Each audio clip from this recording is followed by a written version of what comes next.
I'm just announcing to our Zoom friends, so we are going online.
Hello and welcome back.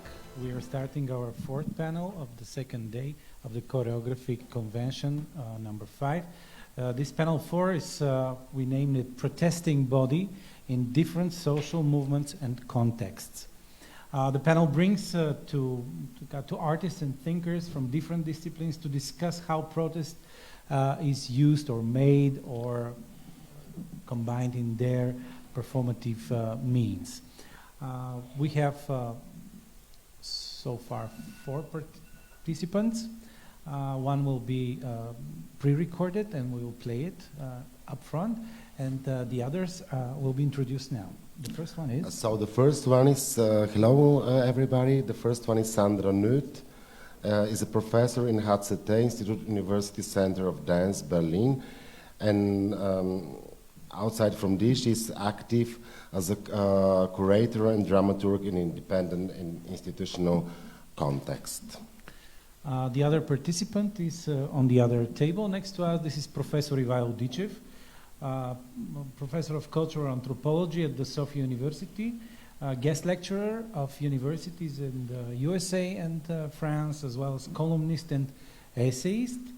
He studies the political culture, the media, and the city. He's author of books, of which the later is Culture as Distance from 2016, and dozens of articles.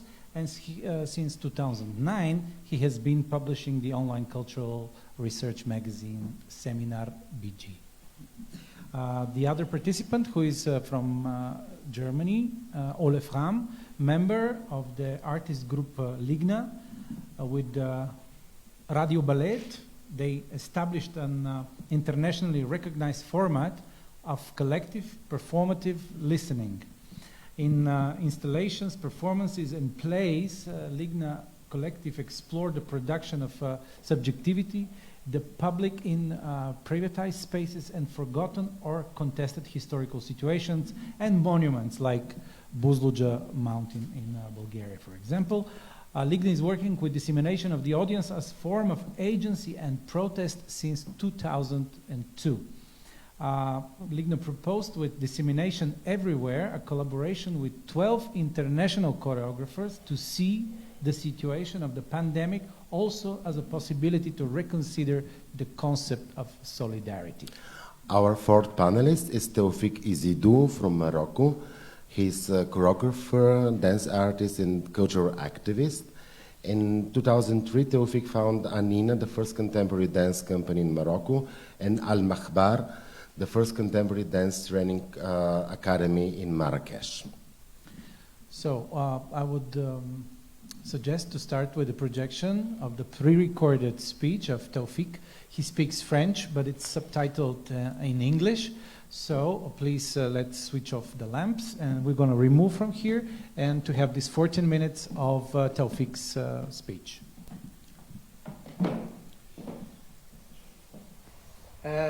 Bonjour, je suis Tophik Izidou, je suis danseur chorégraphe du Maroc, je suis basé à Marrakech.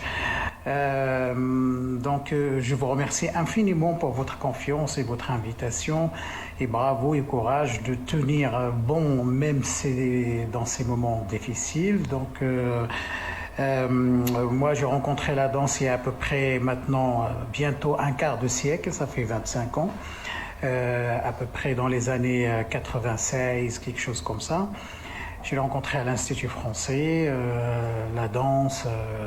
Bon, moi j'étais attiré par la danse, mais j'ai jamais imaginé de devenir un danseur professionnel, un porteur de projet, même entre parenthèses un leader dans mon pays et tout ça, le Maroc. Donc j'avais fait beaucoup, mes études c'était l'architecture, j'ai fait du théâtre, j'ai fait de la boxe, je faisais un peu de ce qu'on appelle à l'époque modern jazz et tout ça, mais j'ai rencontré vraiment la danse contemporaine en 97 avec un chorégraphe qui est connu, très connu, qui est Joseph Natch.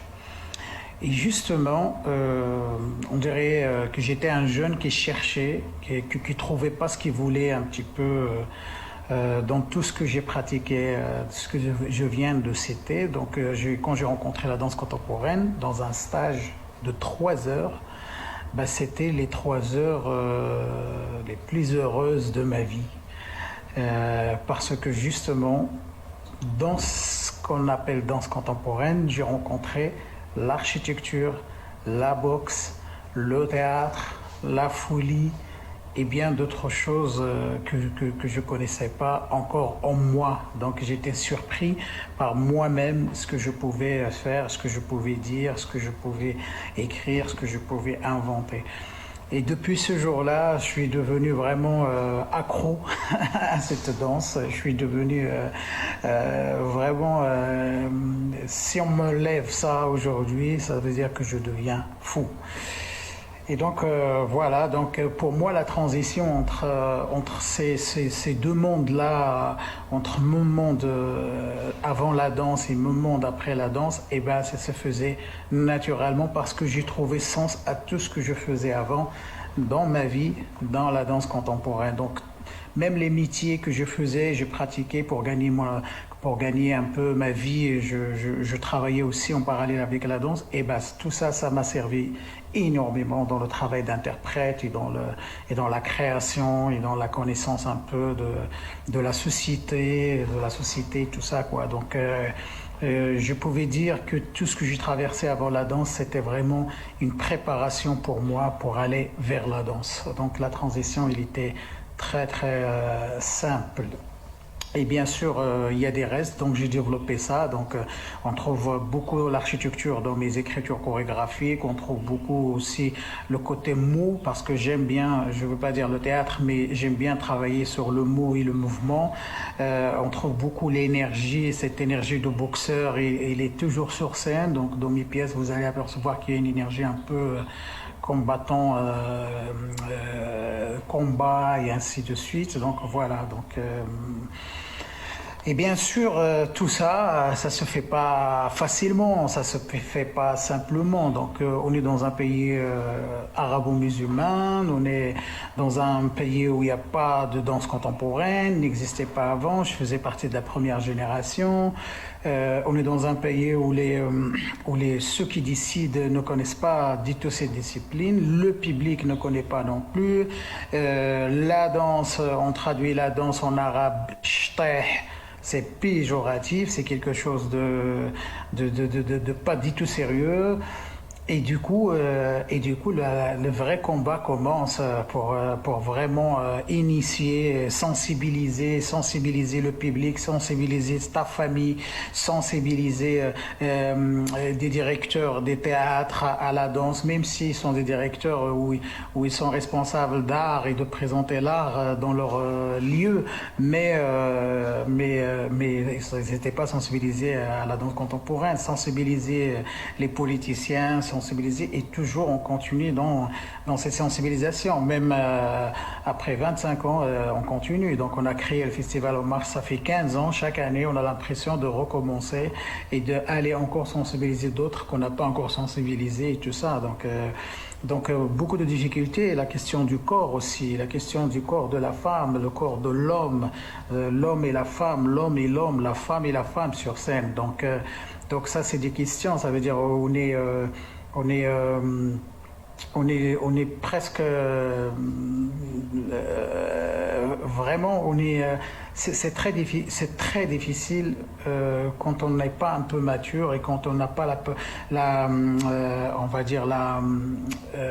quand on n'est pas un peu patient et intelligent et aussi qu'on voit loin, et aussi qu'on a un peu ce côté pédagogique et qu'on sent comment un peu mener les gens, comment leur expliquer, comment un peu les sensibiliser à notre cause et comment leur montrer qu'est-ce qu'on fait, que c'est pas de l'animation, que c'est de l'écriture, c'est de la philosophie, c'est aussi de l'intellect, et c'est aussi proche au peuple, et c'est aussi de l'expression, et c'est une des expressions, et aussi expliquer que tout part du corps à la base.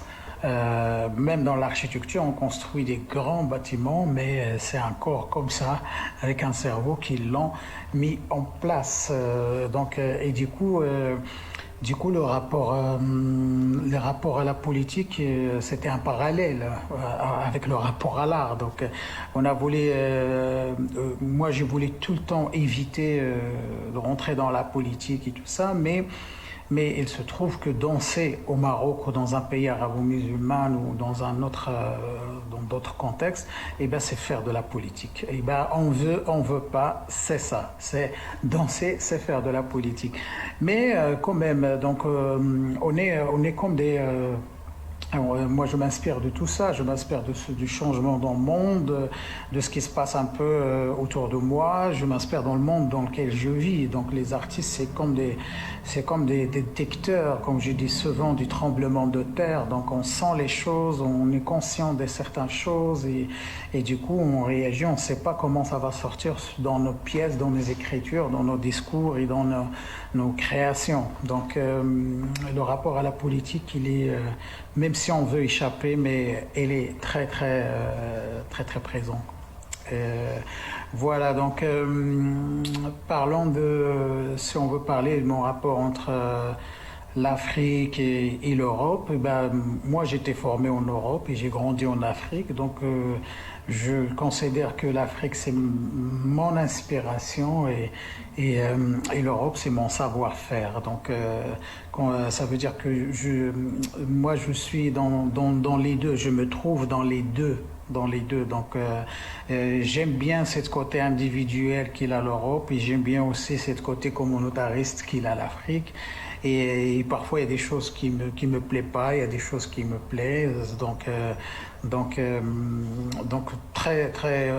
y a un proverbe africain qui dit on ne sait pas où on va, regarde d'où on vient. Donc je viens de là, moi je suis noir, je suis arabe, je suis amazir, je suis un homme qui danse, je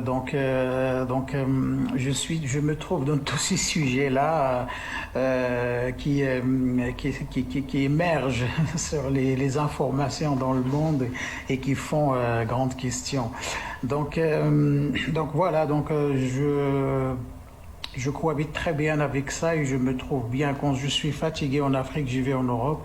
Et quand je suis fatigué de l'Europe, je rentre en Afrique. Donc c'est une chance aussi d'avoir ces doubles visions des choses et regards sur le monde, quoi. Et du coup, tout mon travail sur ce qu'on appelle question entre tradition et modernité, et ben, c'est aussi, moi j'ai grandi dans une famille traditionnelle, voilà, je me suis baigné dans toutes les musiques populaires, les danses populaires, et voilà. Après, j'ai rencontré la danse avec des Européens, et du coup il y avait une grande remise en question, un grand chamboulement de ma vie. Je me faisais pendant une période que poser des questions, remettre en question tout ce que j'ai acquis dans ma vie. Et donc c'est toujours des périodes difficiles, et quand on sort, on cherche l'équilibre. Ce qui fait le danseur, c'est trouver l'équilibre. Donc trouver son équilibre entre ces deux choses, avec qui on est d'accord en majorité et on n'est pas d'accord avec certaines choses, et d'un coup c'est à nous après de proposer quelque chose pour le monde, une autre vision, une autre façon de voir les choses, et une autre manière de croire à certaines choses qu'on a héritées, ou les remettre en question, ou la respecter, la laisser dans la bibliothèque, ou continuer, ou s'inspirer d'elle, et ainsi de suite. Donc il faut pas tout accepter, il faut pas non plus tout rejeter. Donc il faut collaborer avec tout ça, il faut travailler avec tout ça. Tout ça, c'est dans l'intérêt de la créativité, dans la création. C'est une richesse en soi. Ma dernière pièce, Borderline, Borderline parle toujours de cette question. Borderline, c'est parti de l'idée des checkpoints, les checkpoints visibles et les checkpoints invisibles. Donc les checkpoints visibles, on voit très bien qu'il y a des checkpoints entre le Mexique et les États-Unis, et checkpoints le nord du Maroc et l'Europe, avec tous les clandestins, tous les émigrés, tout ça. Les checkpoints entre Palestine et Israël, les checkpoints entre l'Inde et le Pakistan, qui se ferment d'une manière que je trouve une vraie performance. J'invite tout le monde à aller voir comment les frontières se ferment entre le Pakistan et l'Inde. Donc ça, c'est des checkpoints visibles, mais il y a des checkpoints invisibles qui sont au fond de nous, et qui est des checkpoints liés à notre culture, à notre tradition, à notre éducation, à des choses qu'on a envie de remettre en question, à des choses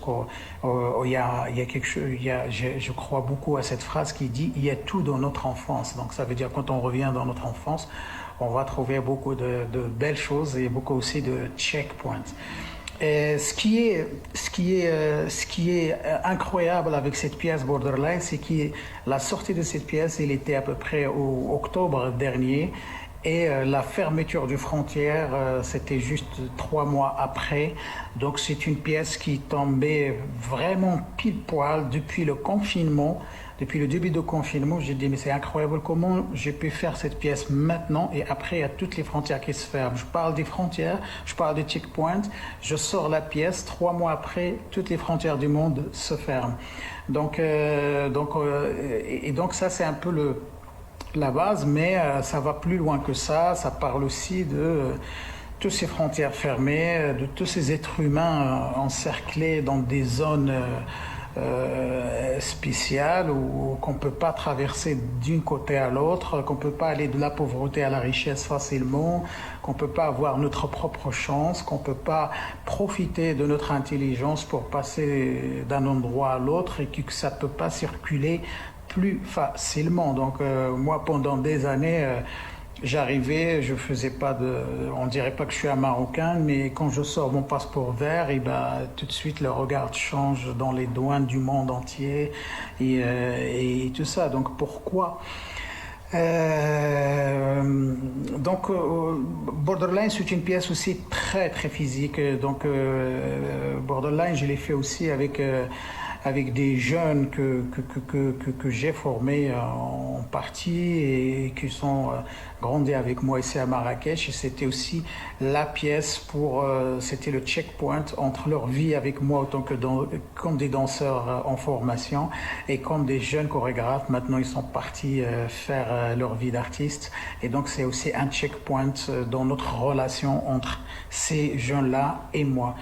Donc j'invite tout le monde à voir cette pièce, et c'est quelque chose que je suis satisfait bon, je suis jamais satisfait, mais bon, je suis satisfait de cette pièce Borderline. Donc Borderline, ça répond tout simplement à la question de ouvrir les frontières parce que ça va pas. Merci.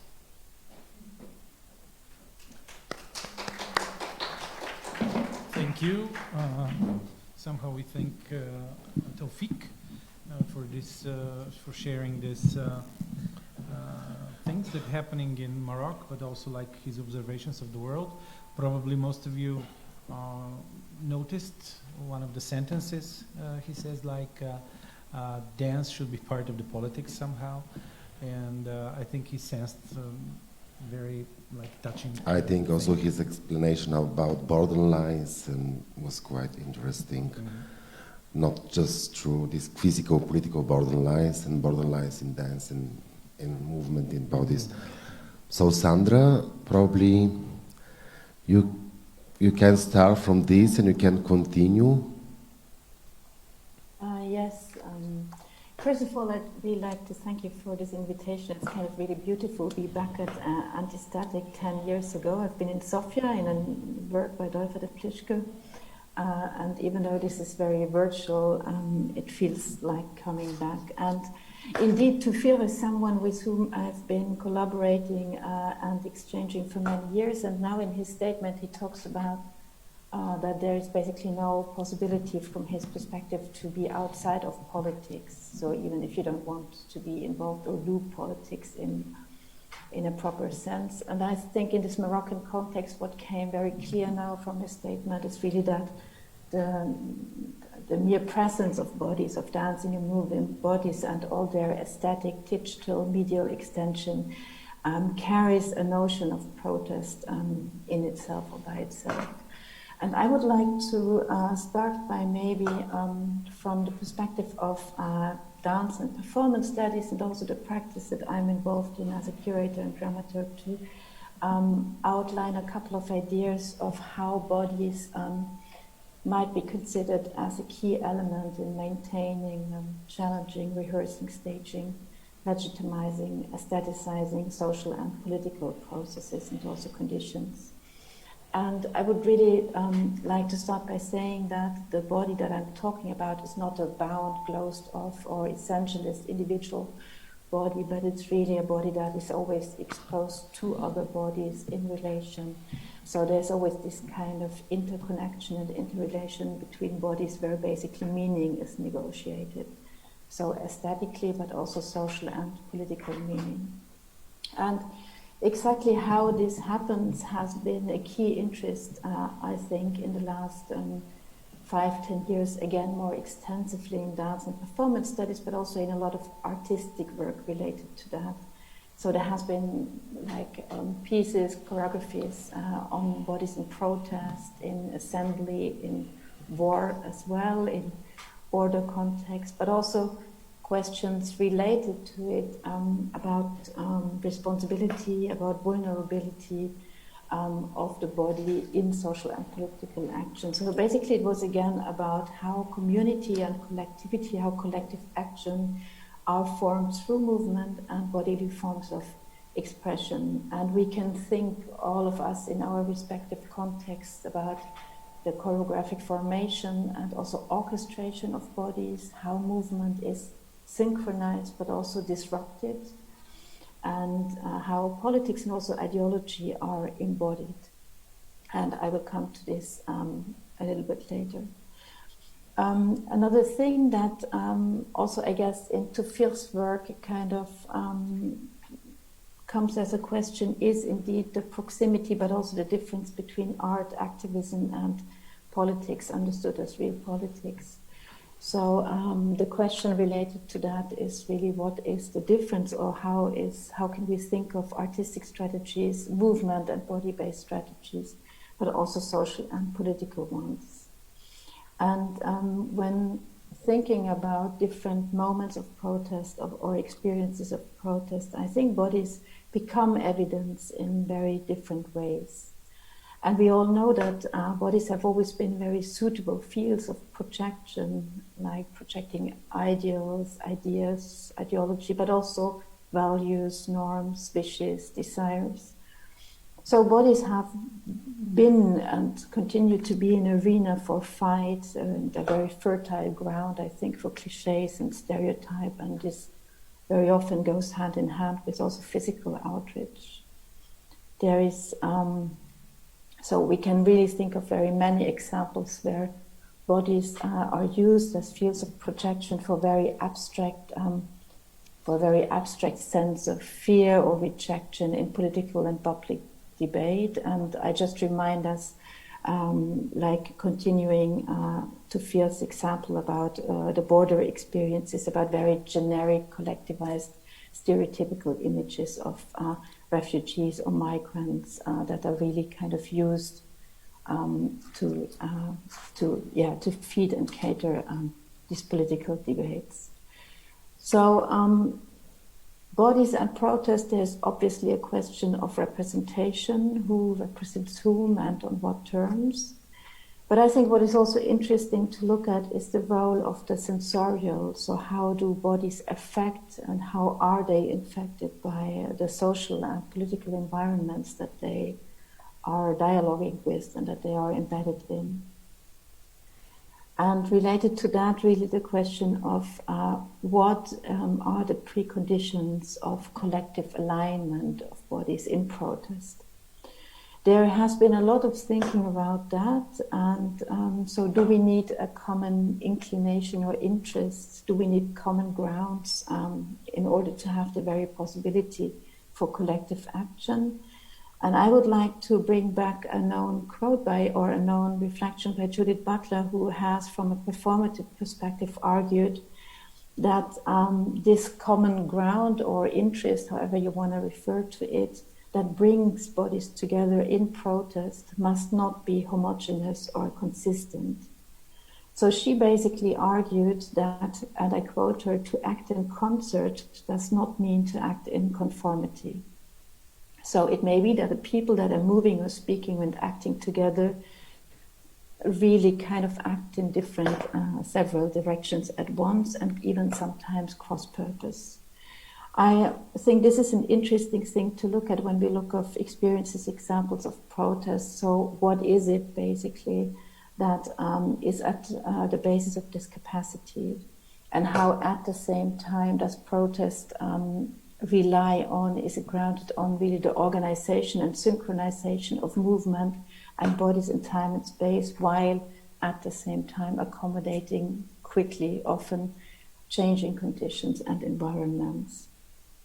So I've been really interested in this level of asynchronicity, of disidentification and heterogeneity in action when thinking about protest and bodies. Something that I would like to linger on a little bit more intensively is also the symbolic forces of bodies in collective claim making in protest. So how giving meaning and presence to certain bodies etches them into collective memory and action, and kind of equips them, if you want, with a kind of capacity to stand up or stand in for a much broader project or position. In other words, individual bodies, by symbolic and imaginary, metaphorical kind of force, align with and represent collective bodies, the body of a collective. And here is something, I think, a process of politicization and also institutionalizing bodies takes place, and maybe we're going to hear more about that with thinking about solidarity and protest later on. I guess you all, to mention maybe an example, like from the Arab context, because Tophik opened up this one, we all, I think, know the example of Mohammed Bouazizi and his act of self-immolation in a first phase of the uprisings in the Arab region around 2010 and 11. But we can also think in the last 2 to 3 years of multiple acts of hunger striking in the Turkish context, for example, amongst many other instances, that really where individual singular specific bodies have really kind of mobilized also through aesthetic and mediatized means collective action. And this is maybe something that is important, that how these acts and actions of protest circulate in images, in social media, in mass media, narratives, but also sometimes through gestures and small movements, postures, and how they thereby in this process address and also create different audiences as well. This kind of individual and collective capacity to intervene and participate in society and eventually politics obviously relies on the idea that the aesthetic, that arts are not a kind of bound and closed off sphere of experience, of analysis, of representation, but really inseparable from the social realm, from the everyday. So that these kind of different orders and movement orders are interlinked. And that's something that has been looked at often through the idea of social choreography. I think you might have heard about that, of course, in particular in relation to different protest and resistance movement, public assemblies, but also if we come to public space, swarm movement, flash mobs, and similar kind of events. This idea of social choreography, I don't want to go into all of its history, but it is maybe interesting because it focuses the spatial and the temporal, but also the corporal dimension of politics, and in our case of protest. So how are inclusion and exclusion implemented, and how is marginalization, for example, produced through the organization of movement? But also at the same time, how does movement, does the performance of body bring about and generate subversion, transformation, and eventually revolution?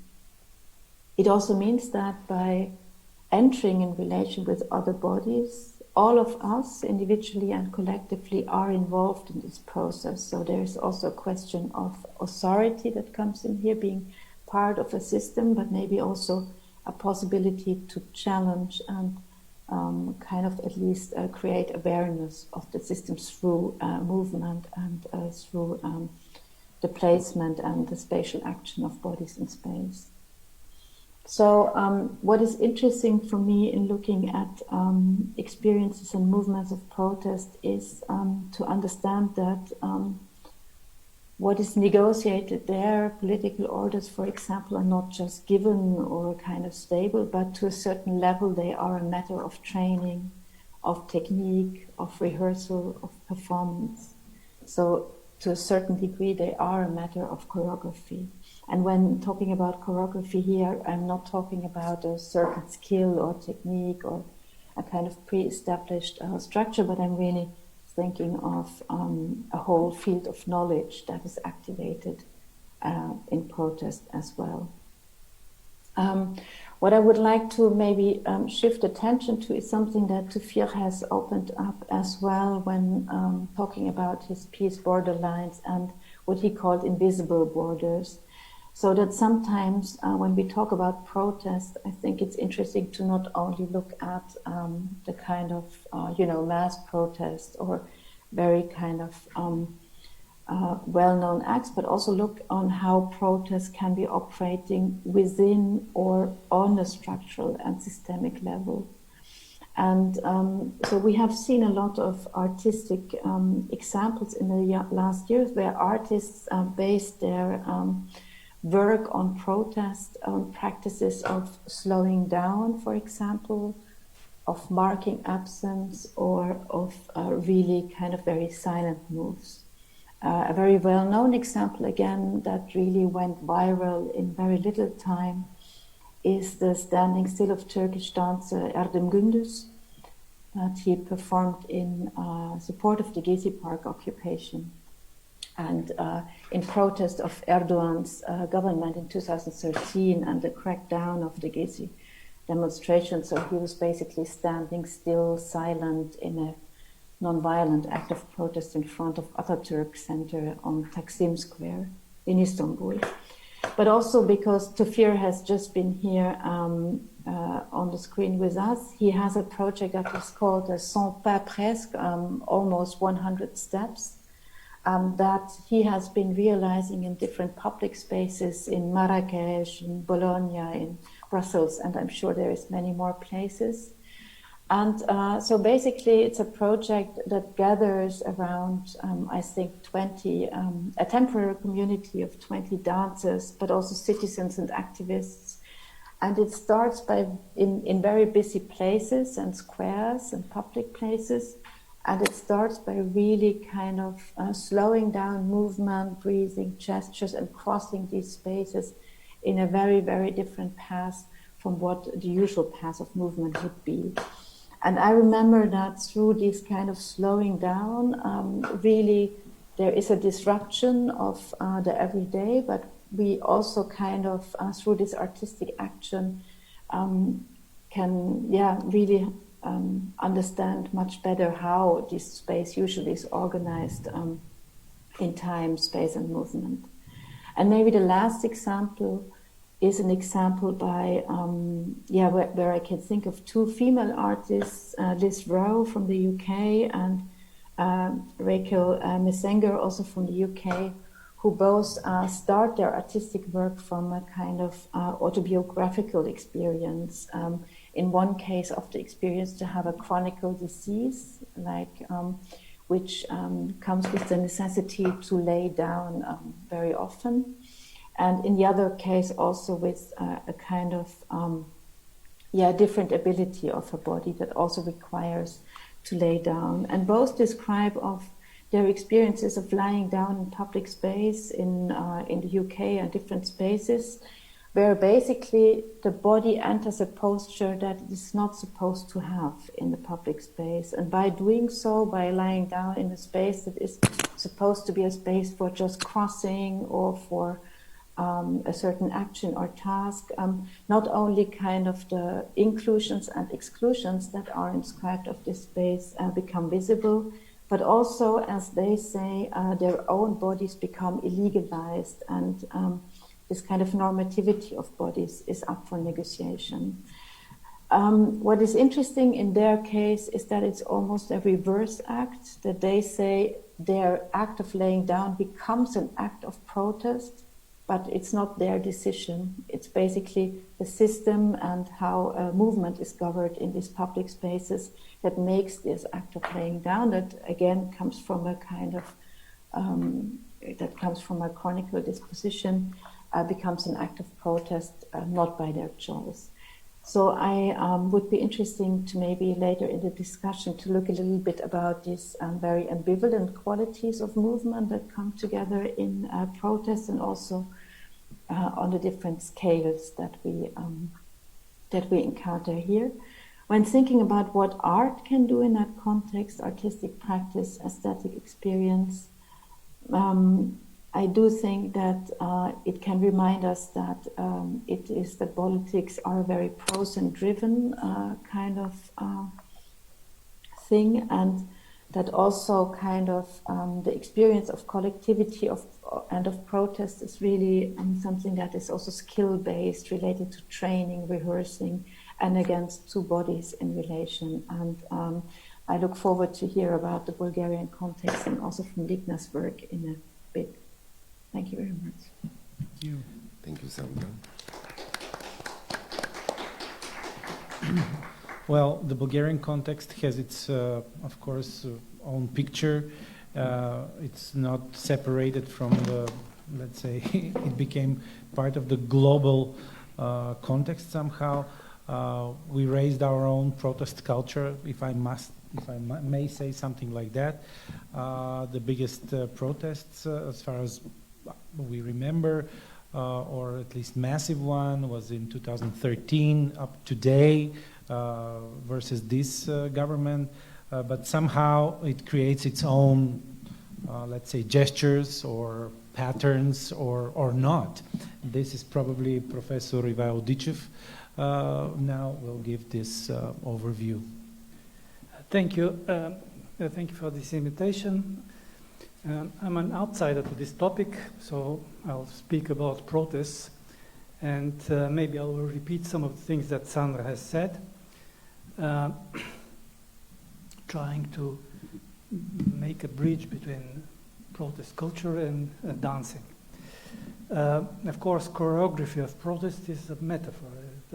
Don't take it seriously. But there is something about protest that we recognize. We recognize the signs, the gestures, the body postures, and we know that this is, people tell us something through their behavior.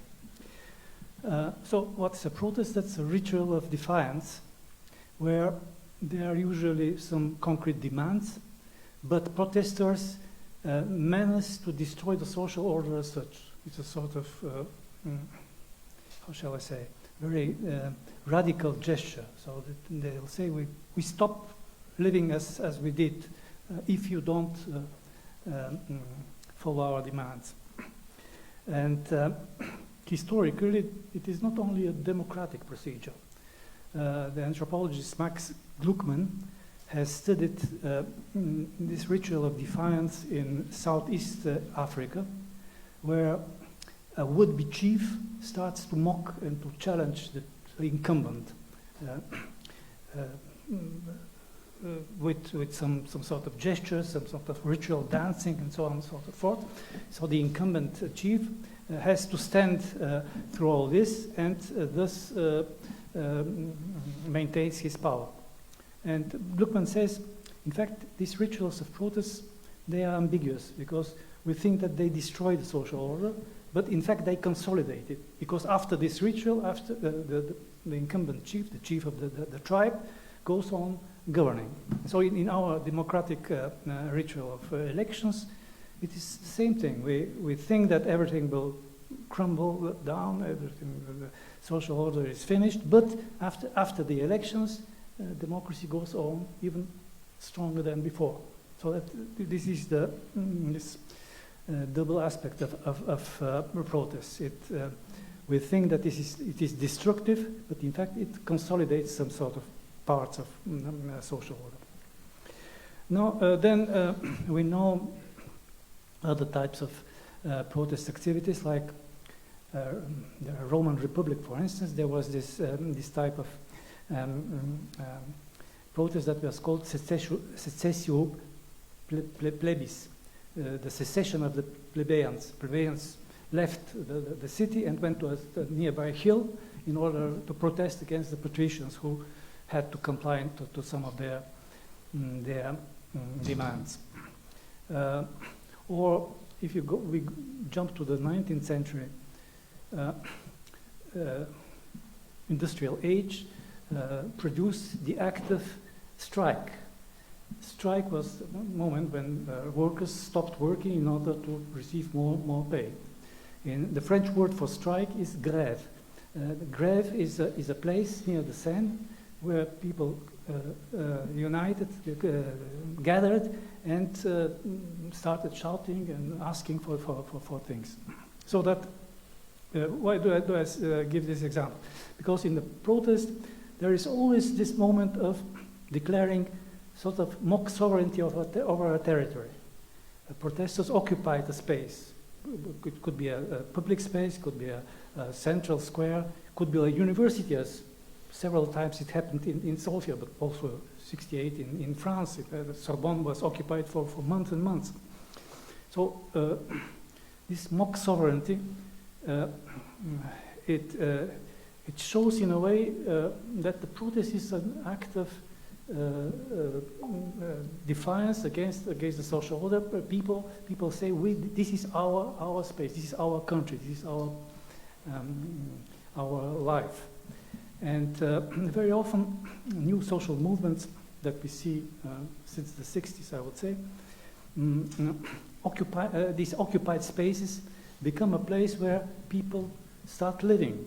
They put up tents, a tent where some normal people start living on the pavement, and they make a show out of their way of life. They shave in public, they eat, they discuss with the passers-by, so that Alberto Melucci, Italian anthropologist, has said that in this new movement, it is not so much the political discourse that matters. They don't declare we want this and this. They show through their very existence that they are there. We are here. We exist. Our bodies are in the public sphere. So that a protest today, and in the history as one can see, this is placing private bodies into public spaces. These bodies which it was said already, they stand, they shout, they lie down, they sit, they camp. Often they make gestures that are they go against the public order. So, for instance, they strike naked. Being naked is a way to attract attention, of course, and of course to challenge the social order. These bodies are meant to remind the power that those peoples exist. They are here. They should be taken account of. And another thing, of course, obvious for everybody who has observed protest actions, those bodies, they express strong emotions. A protest is a place where people allow themselves to be very emotional, to be very aggressive. If you observe the protests that go on in Sofia now for a third month, you see that some of the slogans that are shouted are very offensive. That would be actually not accepted in a normal type of communication. But the protests, the bodies are there, and they express these very strong emotions. So emotions and bodies, they are linked. The body is the seat of emotions. That's why we need to have the bodies on the square. It is not the same to have a protest in Facebook, for instance. Some try to do this, to construct, I don't know whether you remember the platform Second Life. Second Life was a place where people created some avatars and which were living there, doing things, buying stuff. And some tried to organize protests on Second Life. It was not the same thing. Why is it that we need the real bodies on the public square? The encumbrant, superfluous bodies of the citizens, which are there and they stop, they block traffic, as it was said, they occupy, and they go against the normal functioning of the city. So I don't have an answer, but that's one thing that we see in various aspects of politics, that we need physical contact, physical presence. Another example, why do we need heads of states to meet physically? To meet, to shake hands, to eat something together, do something together. Why do we need that? They can do this like we do it on the web, and a lot of money would be spared for that. But it is not the same thing. When you say, you know that Trump and Putin have met physically, that's already an event. In the same way, when you know that the citizens are there physically on the public square, that they suffer cold, rain, that they are beaten up, they bleed. So this bodily experience is a very important aspect of protest actions. And now, with the emergence of the media age in which we are living now, which has passed into the digital form, this physical presence has become ambiguous, because on one side we have the event of bodies being there, feeling, shouting, being very resolute, putting up camps, but then we have also the media image of this. And so we start to have this discussion. Is it real what we see, or is it fake? Is it staged? Is it a theater thing? How many people were there on the square? The general question that we usually have when a protest goes on, how many people were there?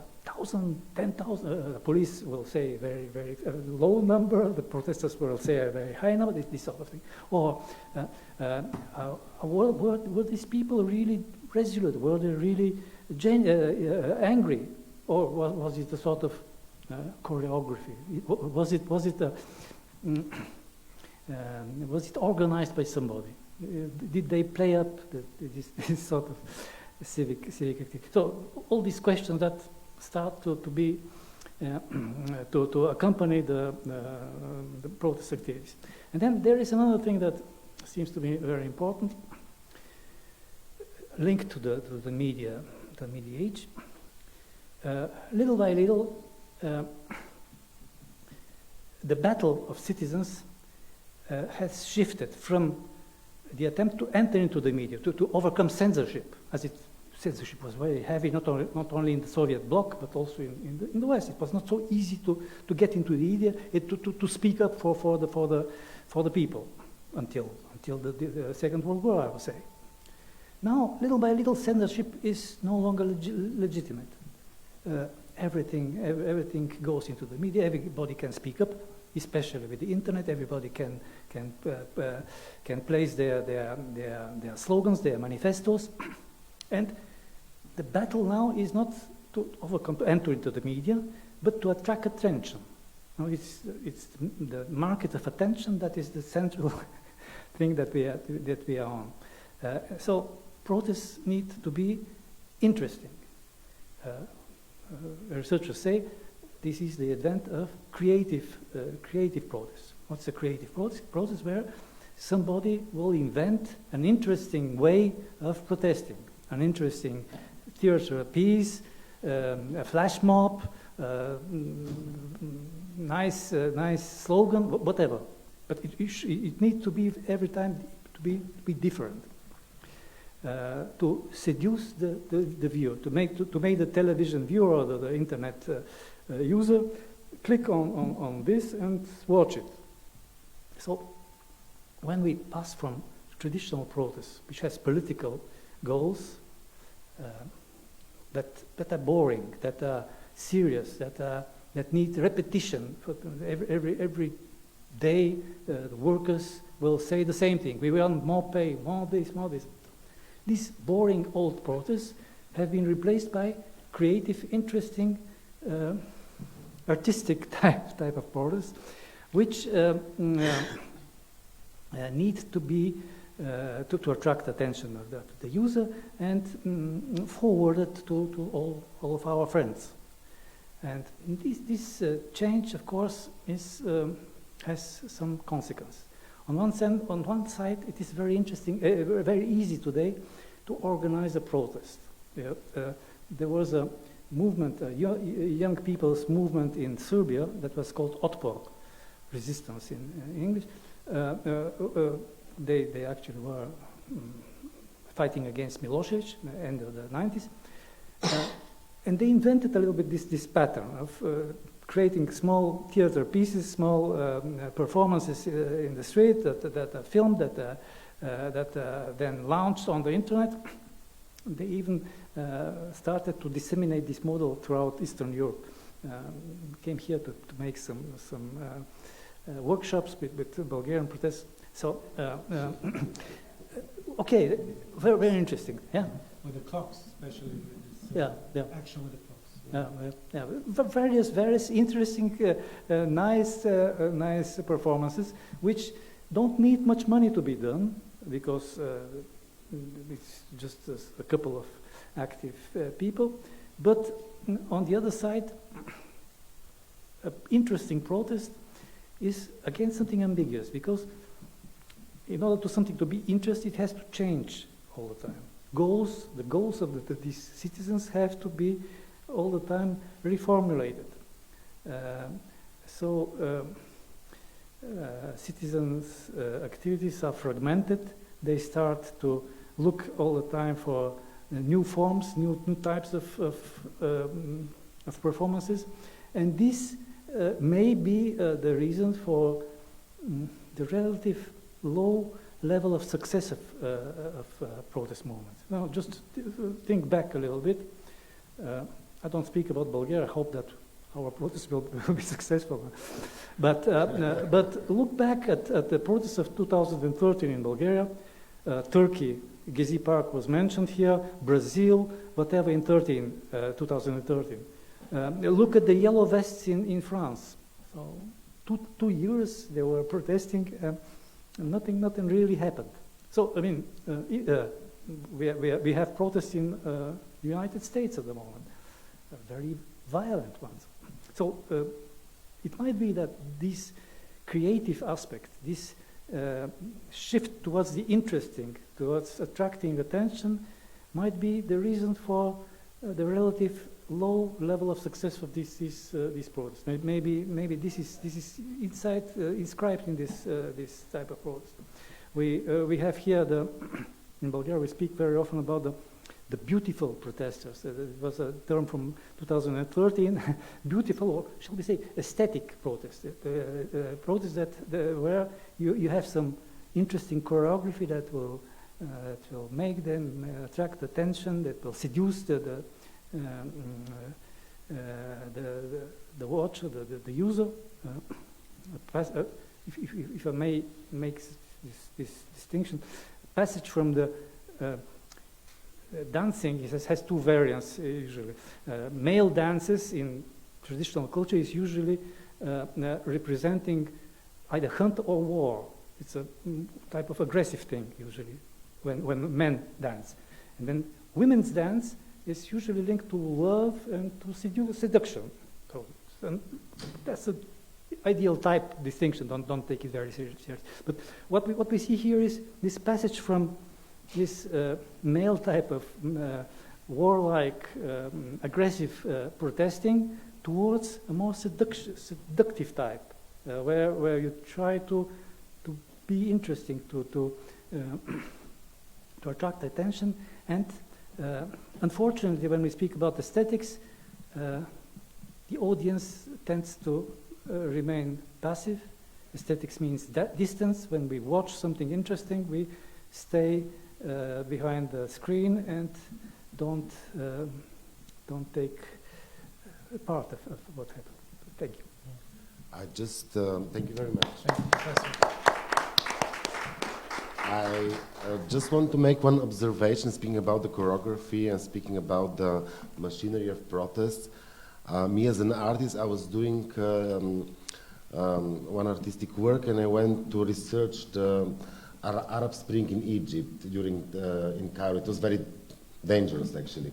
But actually, the machinery which I saw there, it's very similar to the machinery which I'm seeing even now on the protests here, as the props, as a jumping, as a, what you said, shaving outside, and somehow it's very similar. Like the words are the same, like the gestures are somehow similar. It's because of the media world, because we are living in the same media world. Yes. People have to recognize the signs. We see a barricade, we say, barricade, French Revolution. Yes. So you have barricades everywhere, including Orlov Mosque in Sofia. Yes, yes. We see a statue, let's take it off. Okay. But it is very... I mean, it's a joke. Okay, thank you, Professor. Now we are transferring our attention, as Professor Ditchev says.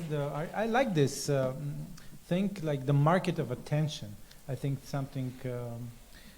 now we are going to you, Ole, and please share with us the work of Ligna, which very often works with a body, private body in the public spaces. Yeah, and especially collective bodies, so I hope to fit in. But first, thank you for having me at least on a flat screen in Sofia. I would have really liked to come, and I will go later on a little bit about this question, how we can cross border without moving, and perhaps this also can contribute a little bit. So you can just already start the first film. I will just talk over it just without sound. So Ligna number 1. Yeah.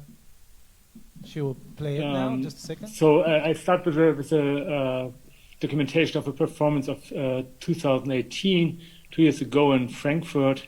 You see the new old town. It was just built, just finished. just lower, and so we invited the audience to wear ape masks and costumes, so pretending they are coming from the planet of the apes. You know, it's the Earth and future, and looking there for as location scouts for a movie they would like to do. We called it Invasion of the Planet of the Apes.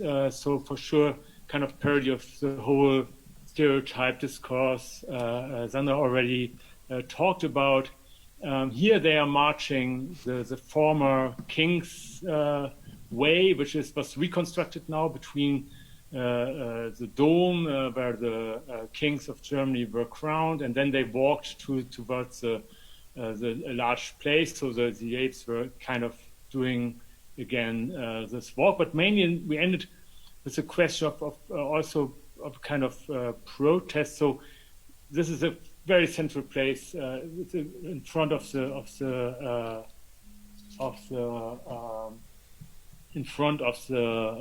town hall. They were standing there dispersed, and then after standing a while, lying down, and we were kind of asking there why protest always has to be upright and have to produce a vertical tension.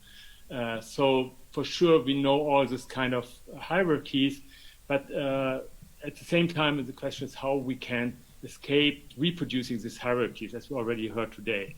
So we were thinking that lying down, and Raquel's work is also about this, is a kind of exposing the bodies in a different way in public space, also showing that it's a kind of, for sure, even boring, like lying down, like relaxing, but at the same time exposing their vulnerability, and they have a kind of horizontal connections in this by this lying down there. So that it's really this kind of equality being in a similar way exposed and in a way of solidaric gesture too.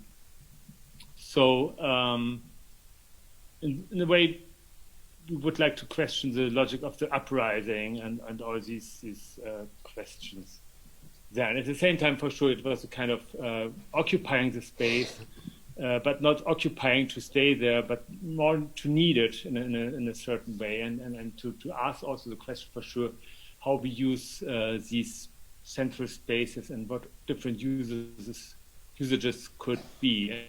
And this also relates, for sure, to this new Old Town, which is a very touristy place and a very not really done for the people who are living in Frankfurt, but really more for the tourists who could go there and see this kind of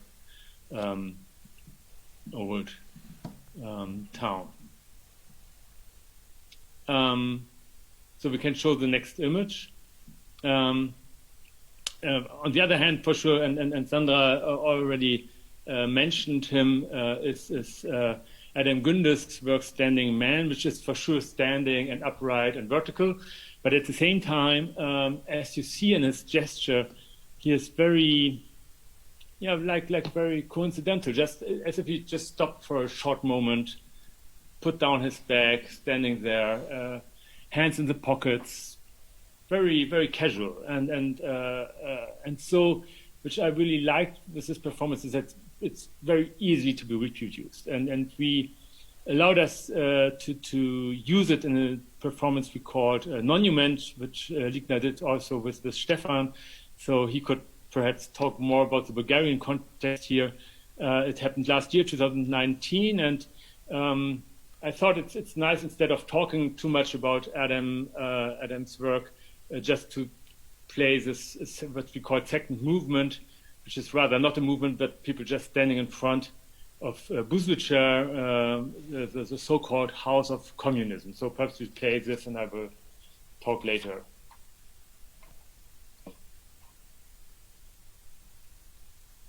Monument. Second movement. Rather, not a movement. Look at each other. A dispersed constellation of people. They did not gather. They instead are rather widespread over the steppes, like some strange stars of a distant irregular galaxy. Put your hands in your pockets if you have them. Stand totally casually, and look at the monument. With this gesture, they are reminiscent of the dancer and choreographer Erdem Gündüz. On June 17, 2013, at 6 p.m. on Taksim Square, he just stood motionless. He looked at the Atatürk Cultural Center. No gatherings were allowed at the time to prohibit further protests against the demolition of the Gezi Park. Demonstrations were forbidden, as was assembling or gathering, but it was not forbidden to stand around. Gündüz looked at the empty cultural center that was sometimes decorated with banners and posters during the protests. At that time, the future of the cultural center was unclear. We don't know what Erdem Gündüz was thinking, but perhaps he was imagining various possible futures for this important building that once had promised an open culture for everyone.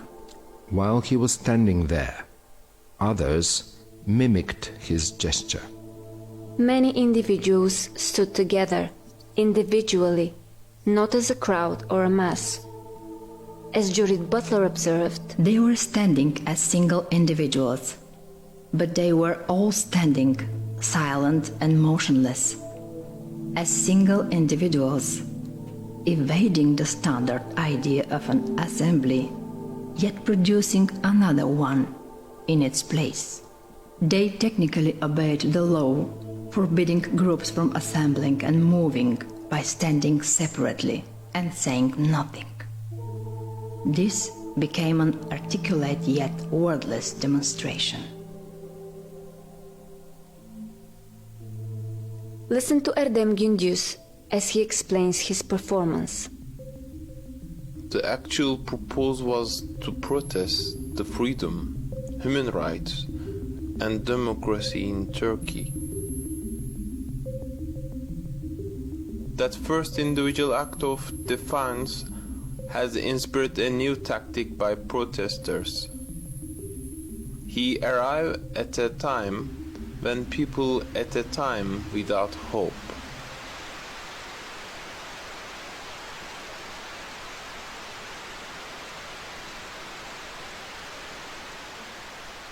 In a time without hope, Erdem Gündüz appears, standing silently. It seemed that time itself had stopped, as if time could be interrupted for a moment. He did not stand at attention like a soldier whose body serves the nation, like at the inauguration of a sacrificial space. Да опиша историческата поляна, празнична, оживена. От ранните часове на утрото се братя ветерани на партията, партийни, държавни ръководители, работници, трудещи се селени, военни, комсомолци, пионери, представители на всички поколения на партията, представители на всички слоеве на народа. Огласяна поляна от песен, от българска комунистическа песен. За този концерт Бузлуджа е избрала най-хубавия, най-слънчев ден на август. We do not know what these people thought while they were standing there, watching the monument every moment. This realism. But they were there, frozen in time, freezing time, establishing a different time than the eternity of sacrifice that the monument proposed in the perspective of the Communist Party. But who is defining what this ruin could become? What could its pillar become? What could this arena possibly become?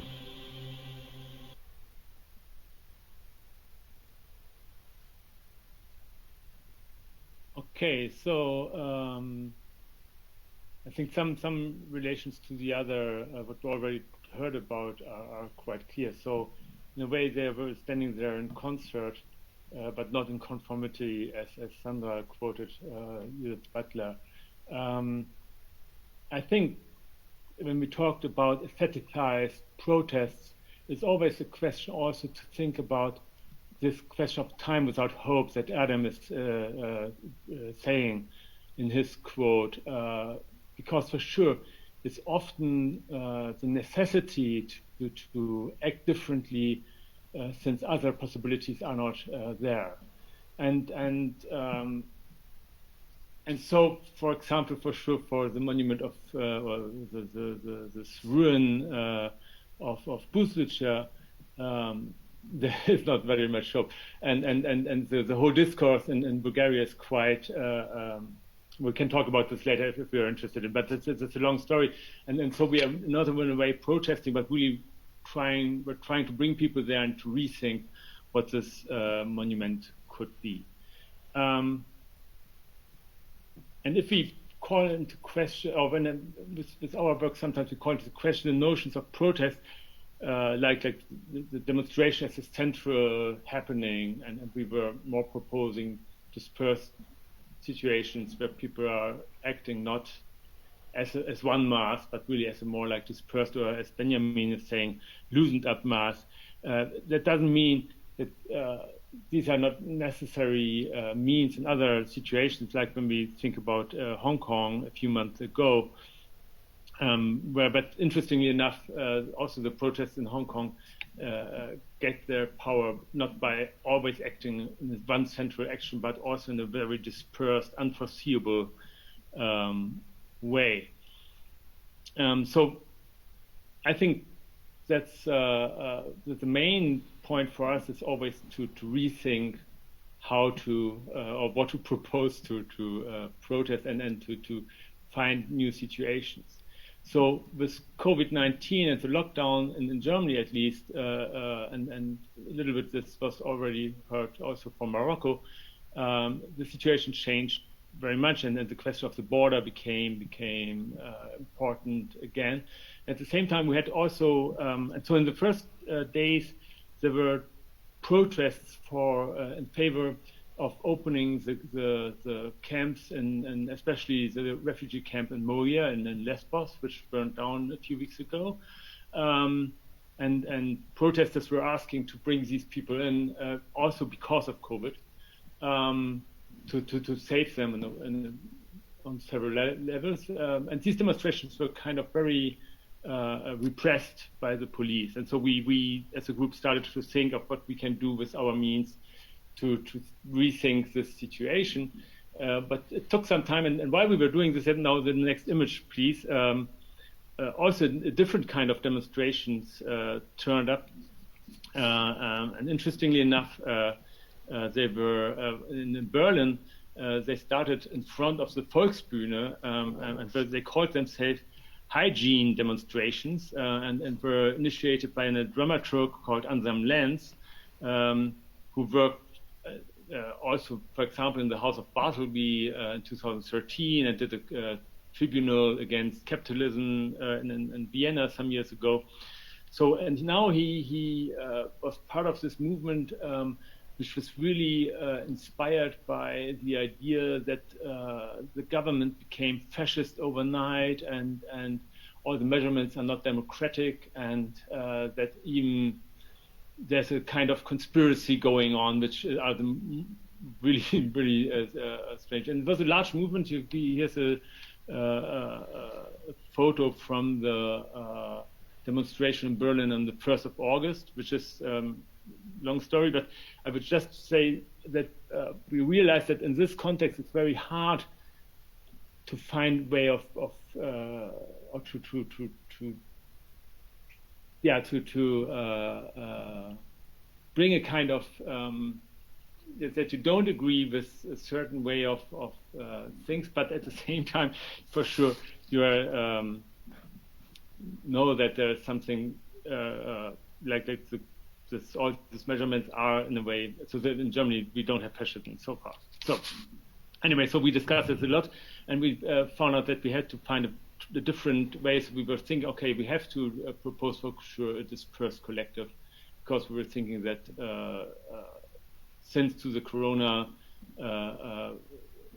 behavior, social distance is quite important, but at the same time, we're thinking that the social distance, which is often discussed as a kind of bad or a thing which should change soon, we were thinking, no, perhaps it's a kind of also enabling different thinking of relation between each other, like that you can really accept this kind of vulnerability of the other and your relation to it. So we were thinking, okay, we have to do something which is really, again, as our first works did, working with the dissemination of the people. At the same time, we're thinking that it shouldn't be that we just write the text, because the borders were closed, so we were, the situation for me became a kind of claustrophobic at the same time, so that you're here in Germany and all the people are not coming anymore, and you can't travel to them. So we were inviting, Stephan already said that in the beginning, 12 choreographic positions from all over the world to come here, not by their bodies, but at least with their voices, and then becoming embodied in our performance. So, and this was this dissemination everywhere, but I just would like to show the trailer very shortly as a last contribution. It's coming.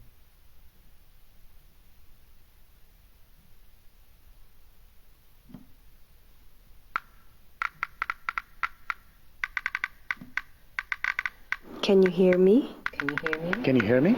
Can you hear me? Can you hear me? You are listening. Can you hear me? This is Edna James. This is You Raquel. are listening to Marty. This is B.D. Miller. And you are not listening alone. Hi,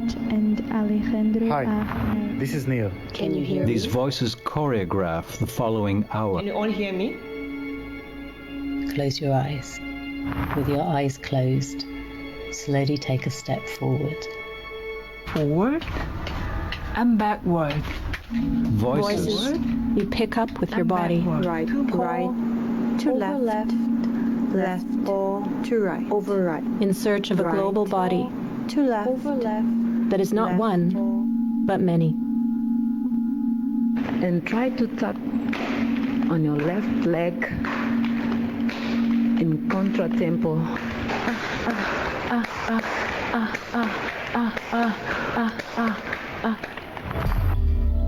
Then, starting from the floor under your feet, feel the vibration that will slowly rise through your body.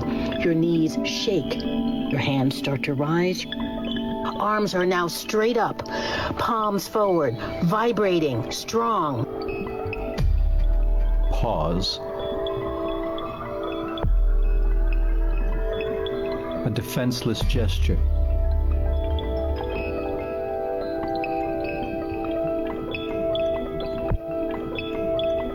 Let's think about ourselves and know the people around us.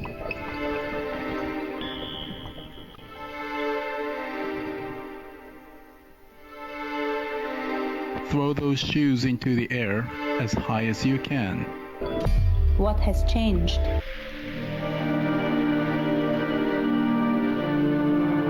Your bodies are connected to each other by a mysterious, long-distance force.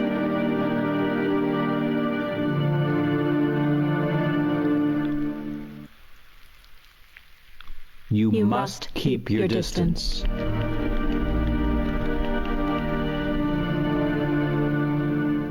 What has changed our dance?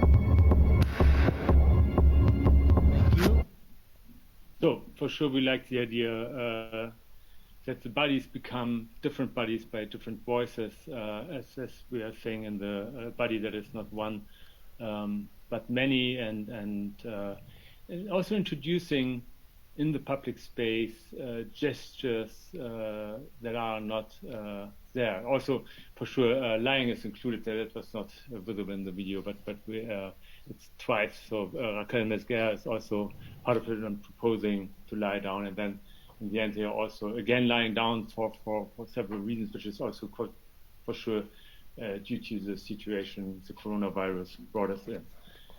So thank you. That's thank you, Ole. Rest is for the discussion. Before opening the floor for discussion amongst us, there is a question for you just arrived from Alexandra Kolb, and can you see it? No, I don't think you can see it, but I'll read it for you. So she's saying, thank you for your interesting contribution and the insights into your work. I took part in one Tanz Atelier in 2013 and I enjoyed it. So I wonder about the body posture you have referred to. How would you qualify sit-ins and lie-ins, for instance, from the 1960s? Susan Foster writes about this, or recent demonstrations during which protesters chained themselves to bridges and cars. What do you think might a prostrate position signify in comparison with protesters?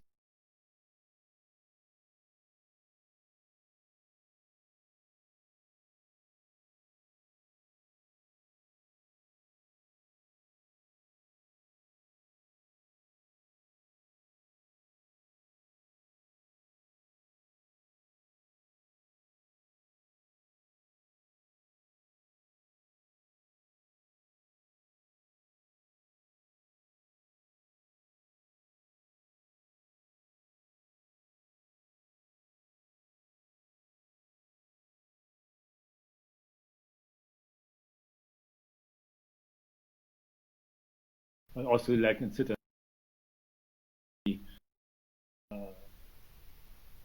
exposing themselves to a different, or for me, these were always because, for sure, these are often mass movements which just by the mass showing the discontent also in a bodily way.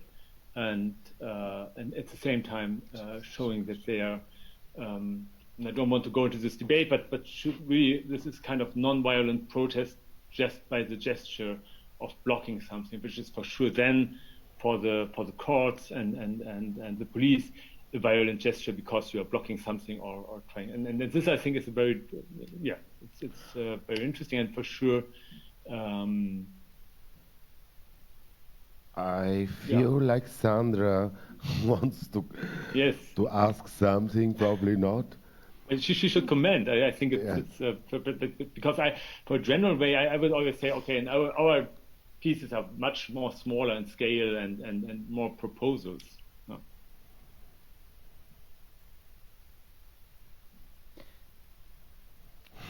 I was not actually going to comment on, which is a very complex, also historical question. I was just thinking while listening to Ole now about this. Okay, from different contexts, I was like working for pretty some years about protests in relation to borders, like borders as Tophik has been mentioning. And there, what has been an interesting distinction is if bodies are bodies in protest are treated as weapons, a little bit as you kind of described. Or if bodies are really like treated as, which means like in legal terms also referred to as objects, in a more abstract sense, or if bodies really appear as individual bodies, and then also in the legal realm of human rights. And I was just thinking that this is something to also look at how the ambivalence that we heard from Ivaylo and from Ole of bodies in protest. So it's not only about being, kind of collective and in synchronicity and so on, but there's always an ambivalence as well, that this is also something that translates into legal space. If we look at what is the status of those bodies in legal terms. And that's more like a comment and again, a big discussion. But thank you for these examples. We can open here in the room if are there some questions or commands. Commands or... Yes, please. Yeah. But use the mic, please. Yeah. And Yuri, when you just talk to the camera. On mic. Mic and the camera. I was provoked by Professor's thought about the protests being perhaps less effective because they are being more female by nature, that meaning creative in parentheses. I did take it as a provocation, so it's up to us to respond. There's protests happening in Slovenia for a long time, maybe something similar. I don't know how long, but let's say 6 months. Every Friday, maybe it's 4 months, it doesn't matter. And they are creative. There's always they have organized through time. There's a subject chosen for a Friday, and that by a creative or artistic action, the attention of the public is gathered, and there's enough. The journalists are attracted to that to the action. For example, having torches in front of the parliament, or having a mock theater play with masks of politicians portraying the corruption. So something is there that is reported and gets the attention of a wider public.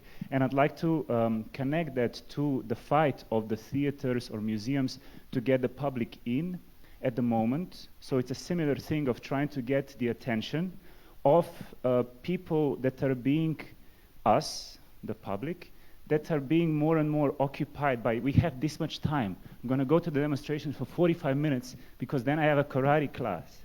You know, we are fitting things in constantly. So it's perhaps more the mirror of a time that we live in. We spoke about this yesterday over a dinner, where we don't have so much time anymore to invest in one thing because we're busy.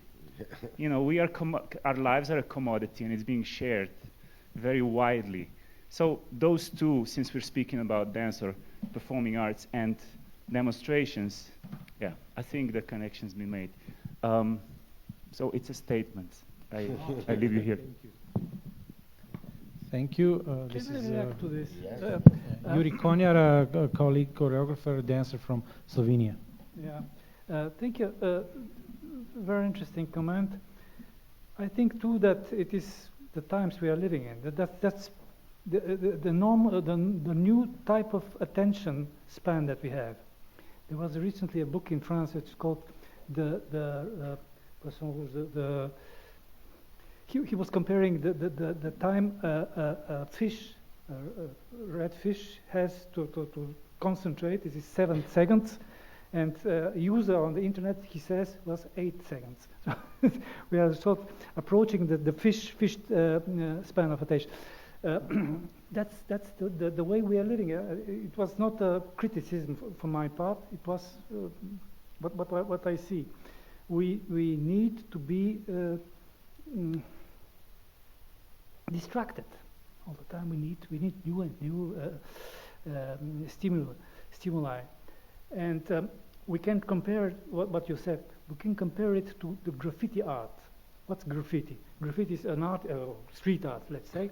A street artist forces us to see what he has painted. We don't need to go to the gallery. We just pass through the street and we have to see what is there.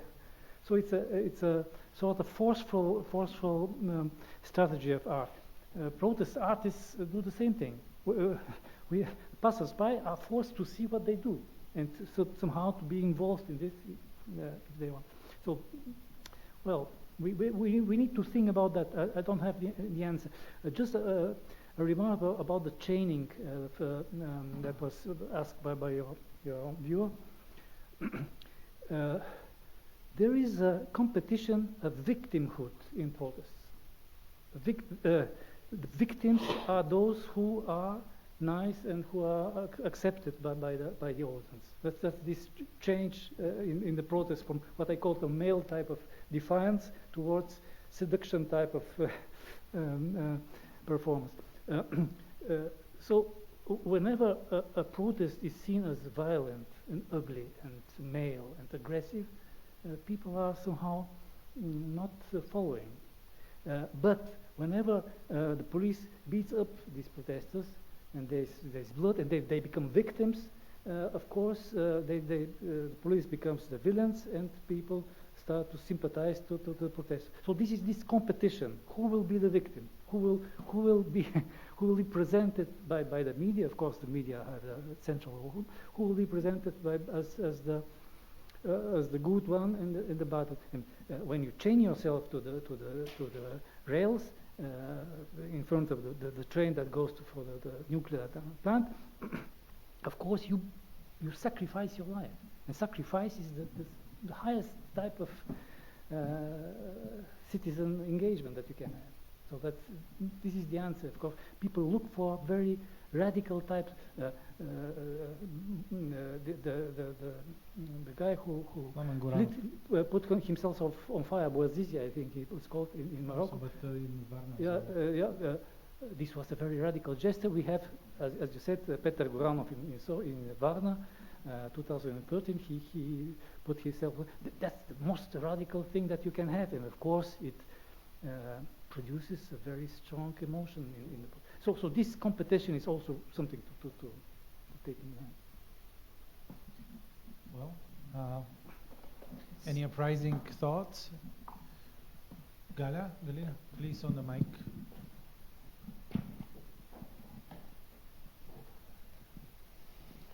I just came up after listening this wonderful conversation, and it was very interesting, really. That probably the problem why the protest and the bodies on the street are not succeeded after they protest is probably two things. One thing is that they are organized, usually, and in fact, if we compare with the dance, like the street dance and hip hop, those young people, they came up on the street without organization, and even until now, I don't know, don't have schools or university. They are just study this very fluently, organizing themselves. And the other thing is probably this, the symbols. Obviously, the eggs and the toilet paper throwing over our parliament a few weeks ago was very cheap, and I think this is the problem of aesthetic. If we spontaneously could be able to decide a symbol, like we had in Cairo, the blue bra, probably people will not remember after many years. So this is the problem, that people probably will not remember what was the problem, but if it's a good symbol, they will remember the red bra. Or like the French Revolution, everyone knows the picture which is symbolizing the French Revolution. But probably the young people, they don't know exactly what was the problem for this one. So this is just my thoughts. The aesthetic, yeah. As you see, there is small echo of aesthetic here in this room. Look at these caranfils. They're part of the whole story. We also wanted to aestheticize a little bit the space. So this is echoing. So if there is no raising thoughts or questions. This was the symbol of revolution in Portugal. Yes, like in the barrels of the guns, of but course, it's also you're right. symbol of one of the most important performances of Pina Bausch. Yeah. So this combination is good.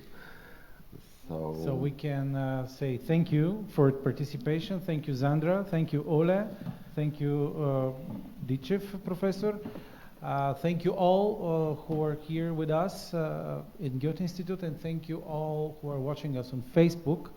And we are continuing tonight. We are finishing with the theoretical part of the conference, and tonight the last event of the 5th Choreographic Convention is the performance Dragon, a Caponi, by Alexander Gurgiev, Jana Pencheva, and Dario Damas at 7 o'clock in Denka, live.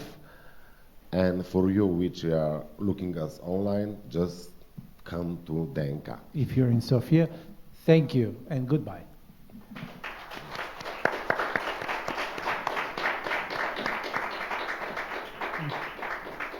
This is One Night